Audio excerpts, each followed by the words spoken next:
Hi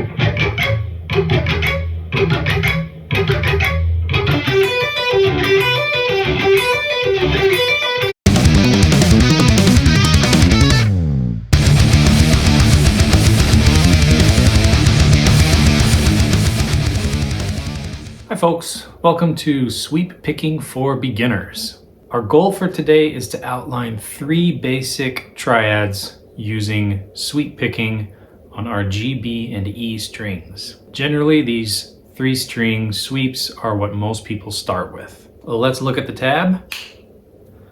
And you can see we have a major triad, a minor triad, and a diminished triad. For all of the shapes that you see below, the root note is on the B string. So in this case, the 8th fret. So these are all G triads: G major, G minor, and G diminished. We're gonna start on the 7th fret. We're gonna go 7, 8, 7, 3 downstrokes in a row.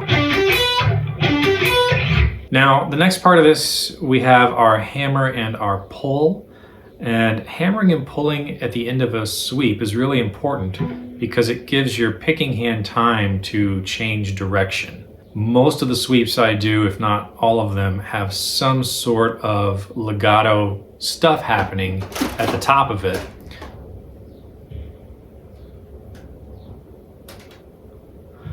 Have some sort of legato stuff happening at the top of it to make it easier to do that directional switch. Really, we only have one more note left here. And it's that G on the 8th fret. And we're going to do that with an upstroke. So it's going to go down, down, down, hammer, pull, up.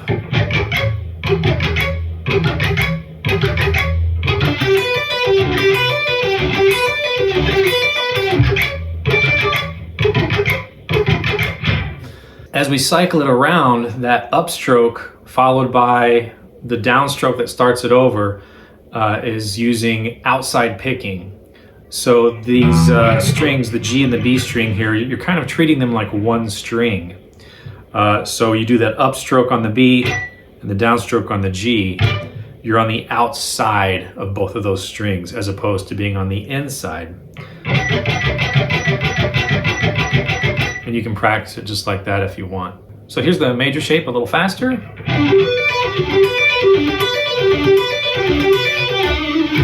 Usually it sounds nice to use your neck pickup if you have one. You can still use your bridge if you want. It's just going to sound a little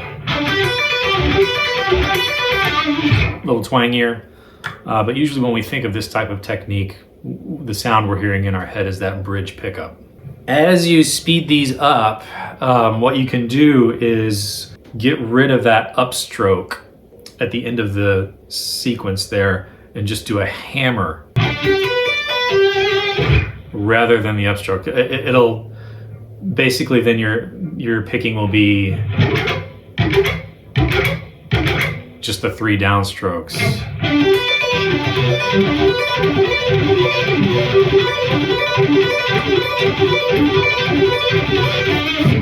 Just something you can do if you start going really fast with this stuff.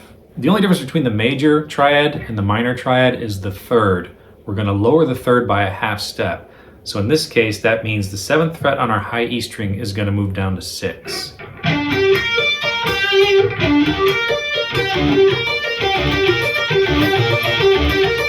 That's all there is to it. Now for a diminished triad, we have to lower both the 3rd and the 5th. Our 8th fret G is going to stay the same, but we're going to move our 7th fret beginning note down to number 6.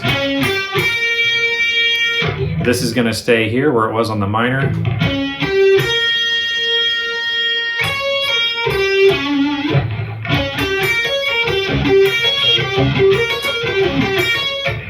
And this is going to move down to fret 2 because this is also a 3rd.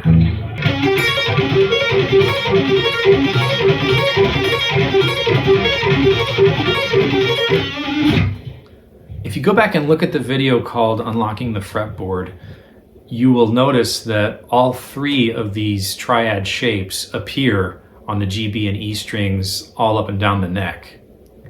It might be a fun little treasure hunt just to go look at the neck and see if you can find where these belong in mega shape.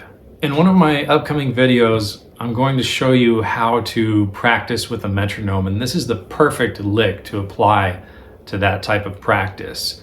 Guitar teachers all the time are saying, use a metronome, start slow and work your way up.